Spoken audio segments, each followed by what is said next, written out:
כאלו שיגרמו לכם להפרעת קשב, גם לא סוכר ובטח לא החינוך שבו גדלתם. כי ADHD היא לא הפרעה נרכשת, היא הפרעה מולדת. אז מה זה בעצם אומר? שלחצי עולם יש הפרעות קשב? תלוי איזה סוג של הפרעה, בואו נפרק את זה. ההבדל הוא מאוד פשוט, האם המסיח הוא פנימי או חיצוני. ב-ADHD המוח בעצמו הוא המסיח, בעולם המסכים העולם החיצוני הוא המסיח. בעולם של היום שיש המון גירויים לאנשים באמת מאוד קשה להתרכז. האם זה הופך אותם לאנשים עם הפרעת קשב וריכוז? ממש לא. כי ברגע שננטרל את ההפרעות החיצוניות הם הצליחו להתרכז, מה שאומר שהם רק היו מוסכים. לעומת זאת, אנשים עם הפרעת קשב אמיתית, גם בחדר ריק, בלי מסכים או כל מיני מסיכים אחרים, המוח שלהם עדיין יקפוץ בין מחשבות. יתקשה להתחיל דברים, יאבד עניין מהר מאוד ולא יצליח לפעול בלי רגש חזק או דדליין מאוד מאוד ברור וקרוב.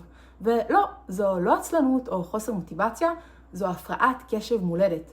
וברגע שנותנים שם לקושי, אפשר גם למצוא את הטיפול המתאים. אז תייגו את מי שאתם חושבים שצריך לשמוע את זה.